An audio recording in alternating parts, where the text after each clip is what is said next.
Manano mbola tsara atsika jiaby izay manaraka ny fahitalavitra MPS. Tonga soa eto amin'ny izao fandaharana manokana izao dia tsy inona izany fa ny fandaharana ahoana marina. Lohahevitra anankiray no andesina aminao androany dia ny mahakasika indrindra ireo hetra takiana amin'ireo sekoly tsy miankina. Tafiditra ao anatin'ny volavolan-dalàna mifehy ny teti-bola-panjakana ho ampiasaina amin'ity taona 2024 ity. Io fitakiana ny hetra amin'ireo sekoly tsy miankina io. Ny manodidina an'izay indrindra no entinay aminao ato anatin'ity fanadihadiana ity, koa manasanao tsy saraka aminay hatramin'ny farany.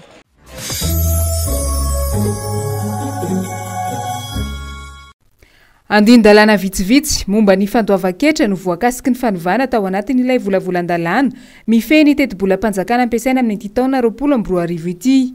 Isan'ny voakitika ny momba ny sekoly tsy miankina izay hitakiana hetra ihany koa isan-taona. Sambany teto amin'ny tantara ny firenena malagasy no nisy izany fandoavan-ketra ny sekoly miaitena izany. Raha tamin'ny fitondrana rehetra ny fandimy teo aloha manko, ny fanjakana aza no manome fanampiana ireo sekoly tsy miankina. Tamin'ny fotoana ny tantanan'Andriamatoa Marc Ravalomanana ny firenena no nampidirana ny fiarah-miasa eo amin'ny sehatra tsy miankina sy ny fanjakana ary nipoiran'ilay antsoina hoe allègement de charge parentale. Natao indrindra araka izany anarana izany hanamaivanana ny ray aman-dreny mampiana-janaka. Nisy tamin'izany ampahambola nomeny ny fitondrana malagasy amenona ny karaman'ny mpampianatra. Tsy nisy fanavaozana intsony moa io lalàna io taty aoriana kanefa efa tsy mifanaraka amin'ny vidim-piainana ankehitriny intsony ny sandan'ny vola voafaritra tamin'izany. Izao aza moa ny kely ananan'ny sekoly indray no tsy hifin'ny mpitondra. Eo tokoa moa zany araka ny loi de finance 2020 dia nisy ary ny atao hoe fiantraikan'izany amin'ny code général des impôts dia ny fanovana ny andininy voalaza ao amin'ny article 010103.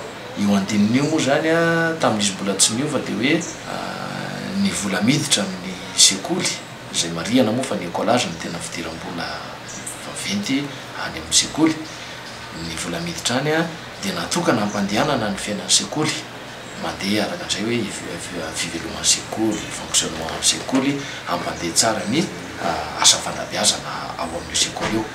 Dia amin'izao fotoana izao zany niova io ny asa fanabeazana dia andoavana hetra ka ny tombony dia akana 100,000.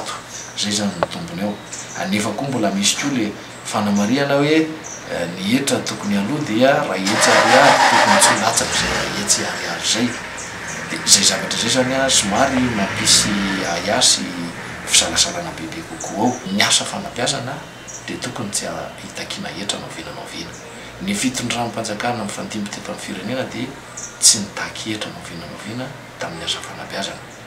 Na ny lalàna momba fanabeazana dia manitrikitrika an'izany nohatra tsika nanomboka nanana ny atao hoe loi d'orientation tamin'ny 1978, ny 78/040, ny 94/033, ny 2004/004, ny lalàna 2008/011 izay asiana fandoana ankehitriny.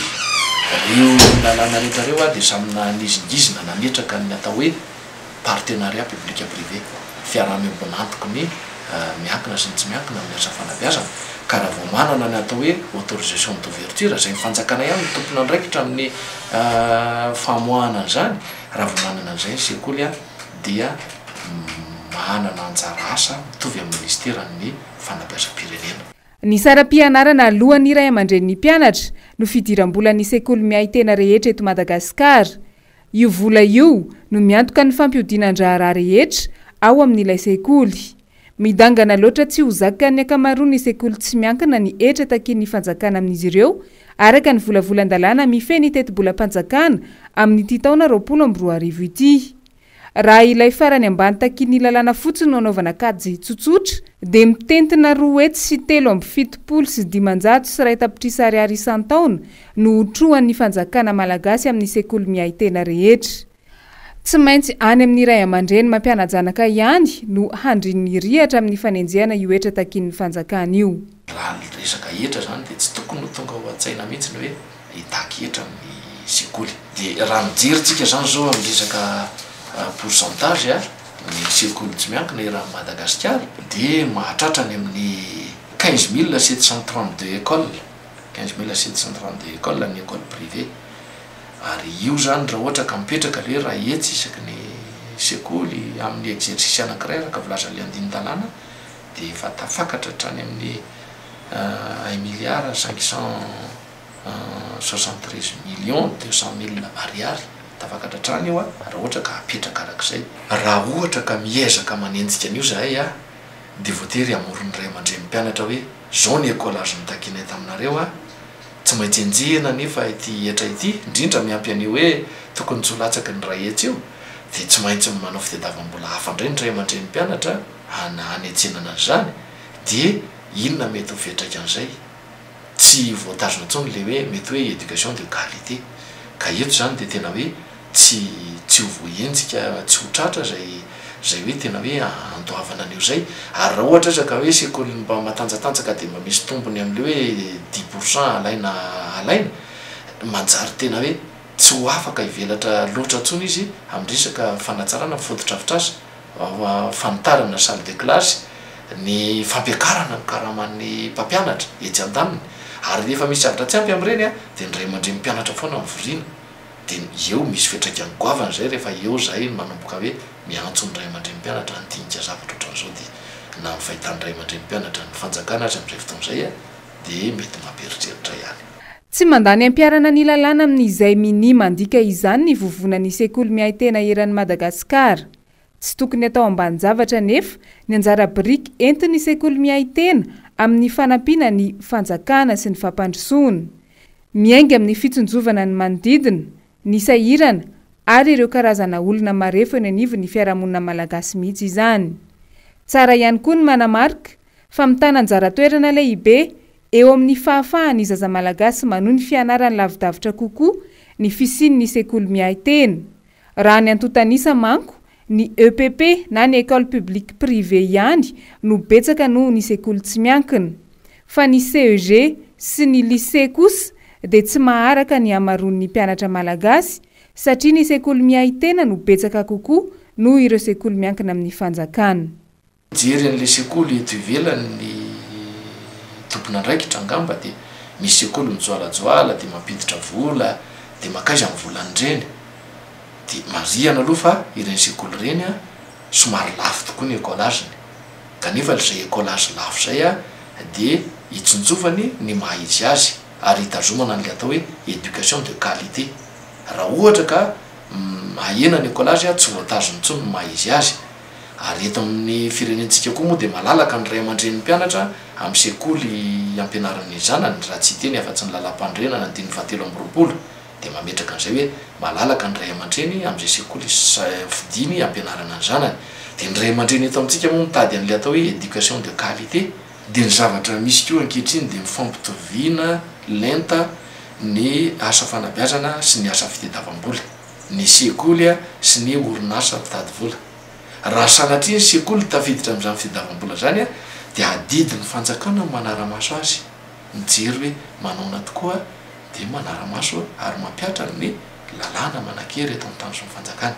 Misy amin'ny mpianatra ny amin'ireny sekoly ireny arakaraka ny fari-piainan'ny ray aman-dreniny misy tsy mandoa écolage mihitsy, misy ampahan'ny écolage nalohany, misy zavatra zany ohatran'izay.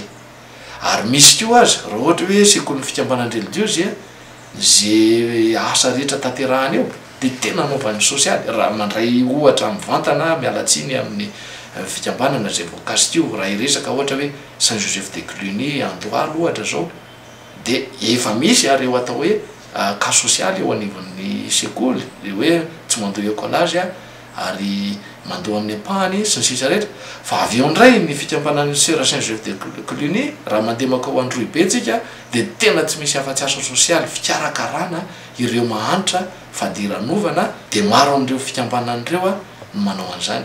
Maniry zay hitohizan'ilay atao hoe comité ad hoc efa natomboka io tamin'ny andron'Andriamatoa ministre Paul Rabary.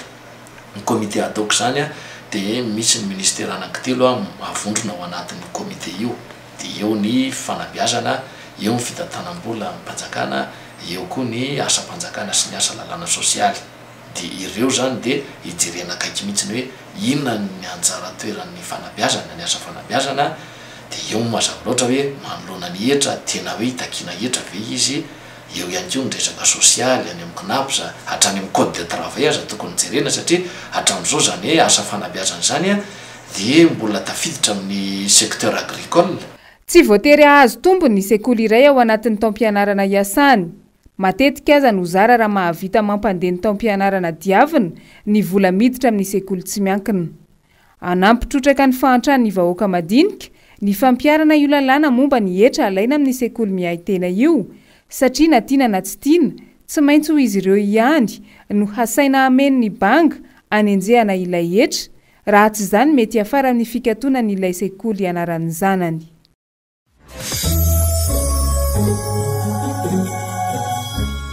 Raha izay ary ny fanehoan-kevitra nataon'ireo vovonan'ny sekoly tsy miankina rehetra eto Madagasikara tao anatin'ny fanadihadiana iny. Aiza ho aiza ny mety ho toy izy ity. Tsara ihany koa manko ny mampafantatra fa miatrika ny atao hoe fivoriana tsy ara-potoana ireo antenimera roa tamin'izao fotoana izao.